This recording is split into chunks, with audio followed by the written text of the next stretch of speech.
पेश आया दिल दहला देने वाला वाकया। न जमीन लर्जी न कातिलों को खौफ आया। सास नंदो ने करीबी रिश्तेदार के साथ मिलकर 9 माह की हामला बहू का कत्ल कर दिया। प्लानिंग इंडियन फिल्म को देख कर की। 2.5 साल बच्चा अपनी आंखों के सामने माँ की लाश के टुकड़े होते हुए देखता रहा। रोता सिसकता और तड़पता हुआ बच्चा माँ को बचाने की बहुत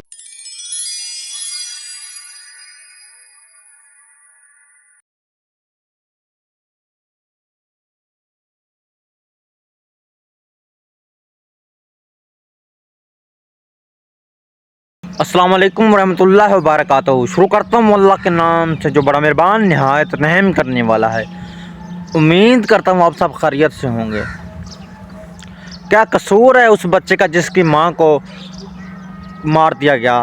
क्या कसूर है उस 7 माह के बच्चे का जिसकी माँ को उसके सामने मार दिया गया? क्या कसूर उस बच्चे का जो माँ के पेट में ही मार दिया गया, माँ के पेट से निकाल कर टुकड़े टुकड़े कर दिया गया? क्या कसूर था उस माँ का कि जिसे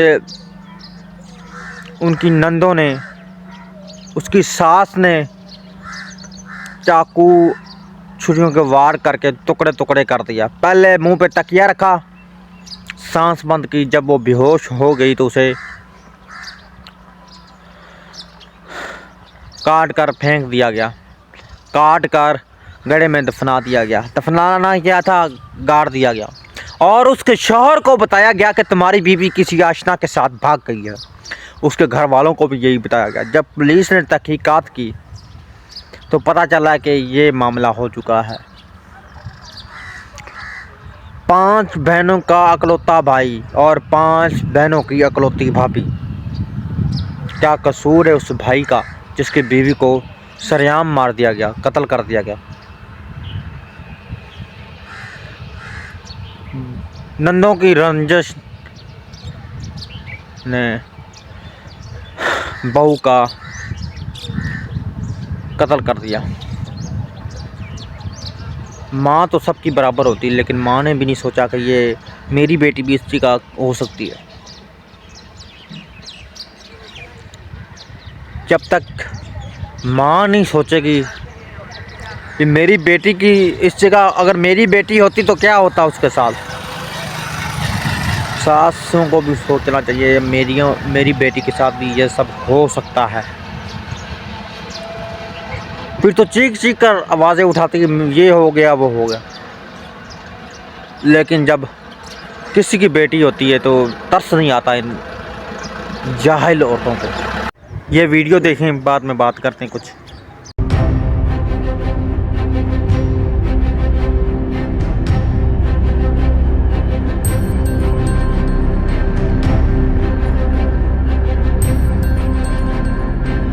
सियालकोट में पेश आया दिल दहला देने वाला वाकया। न जमीन लर्जी न कातिलों को खौफ आया। सास नंदो ने करीबी रिश्तेदार के साथ मिलकर 9 माह की हामला बहू का कत्ल कर दिया। प्लानिंग इंडियन फिल्म को देख कर की। 2.5 साल बच्चा अपनी आंखों के सामने माँ की लाश के टुकड़े होते हुए देखता रहा। रोता सिसकता और तड़पता हुआ बच्चा माँ को बचाने की बहुत कोशिश की, मगर जालिम फुप्पी ने मकतूला ज़ारा के टुकड़े करवा कर बच्चे को कमरे से बाहर निकाल दिया। और सास के साथ, दोनों के साथ उनकी बनती नहीं थी। और वो तकरीबन 2 माह पहले सऊदी अरब से आई है। उसके बाद तकरीबन महीने बाद जो है ना, उसके वालिद साहब वो इसके इधर गांव में छोड़ के गए हैं। उसके तकरीबन 12-13 घंटे उसके शोहर का उसके साथ रब्ता नहीं हुआ। बाद में उसके शोहर ने अपने ससुर को कॉल की है। उसके बाद वो इधर आया है। उसके बाद तकरीबन 10-12 घंटे उसने इनसे पूछताछ की है। ये नहीं मानी, फिर उन्होंने पुलिस में रिपोर्ट करवाई है। उसके बाद ये जो आगे वाकया हुआ है। सियालकोट में जिंदा इंसान को कसाब से भी बदतर सास नंदो ने ऐसे काटा कि लाश के टुकड़ों को ठिकाने लगाने से कबल चेहरा भी जला दिया और फिर आशना के साथ मिलकर लाश नाले में बहा दी। हमारी सगी बहन थी, बहुत उसका अच्छा सलूक था अपने खामन के साथ, और इसी बात पे उसकी माँ को बर्दाश्त नहीं होता था मेरा बेटा मेरी बहू के साथ इतना प्यार करता है। ये सब हसद की आग थी और ये चलती रही है 2-3 साल। पहले इतना नहीं था, लेकिन अब जो हुआ है ये इंतहा हुई है। हमें इस बात का इल्म भी नहीं था कि वो इस हद तक जा सकते हैं। जो भी वो उधर कमाता था, पैसे वगैरह इसको भेजता था इसके अकाउंट में, तो वो इस बात का सबका जब उसे इल्म हुआ तो उसने अपना ये काम सर अंजाम दिया। सिर्फ पैसों के लिए। फिरौन ने तो पैदाइशी बच्चे मारे थे। यहाँ सियालकोट में हामला खातून का सांस रोककर न सिर्फ मारा गया बल्कि जालिमों ने अपनी शैतानी हरकत को छुपाने के लिए प्रॉपर होमवर्क भी किया। वाक़े के बाद ज़ारा के वालिद बेटी की खैरियत मालूम करने आए तो क्या देखते हैं। शाम को कदी ने रहा मेरे साथ किया कि मामू जी मेरा रहा नहीं हो रहा, ज़ारा के साथ रहा नहीं हो रहा, आप पता करें उधर क्या हो रहा है। मैं उसी वक्त गाड़ी लेकर वहाँ पहुँचा हूँ। जब वहाँ पहुँचा हूँ वहाँ के घर के हालात ही ऐसे थे, नज़र आ रहा था यहाँ कुछ ना कुछ ज़रूर हुआ है, क्योंकि वहाँ उसकी सास और उसकी 2 बेटियाँ जो उसी गाँव में शादीशुदा हैं, वो उनके बेटे उधर ही बैठे थे, बिल्कुल फ्रेश बैठे हुए थे। घर की सफाई रश हुई थी। मुझे उसी टाइम लग गया था कुछ ना कुछ ज़रूर है। मैंने उसी टाइम जाकर अंदर बेटी का बेड चेक किया और 2 सोफे वगैरह चेक किए।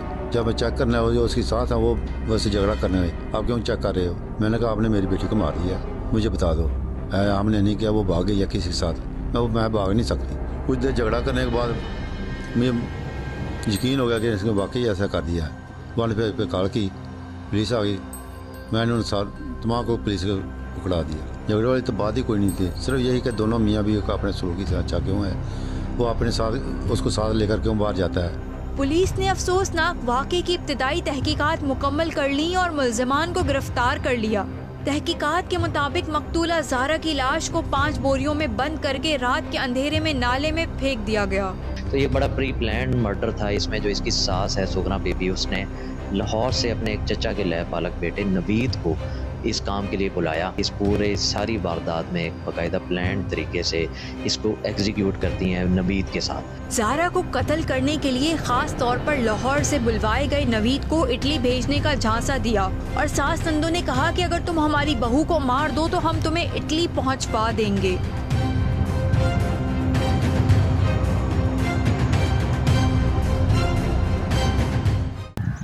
जालमों ने 25 टुकड़े किए ज़ारा के। सर को धड़ से अलग करके जलाया गया, दफनाया नहीं गया, जलाया गया। जालमों, अल्लाह तुम्हें माफ़ नहीं करेगा, तुम्हें इंसानियत कभी माफ़ नहीं करेगी, या दुनिया वाले तुम्हें कभी माफ़ नहीं करेंगे। मैं तुम्हें कभी माफ़ नहीं करूँगा, उस बेचारी का बाप तुम्हें कभी माफ़ नहीं करेगा, उस 7 माह का बच्चा तुम्हें कभी माफ़ नहीं करेगा, वो बच्चा जो पेट में मार दिया गया वो कभी माफ़ नहीं करेगा। इंसानियत तुम्हें कभी माफ़ नहीं करेगी। मिलते हैं अगले व्लॉग में, तब तक अपना ख्याल रखिएगा। अल्लाह ताला आप सबका हाफ़िज़ व नासर हो।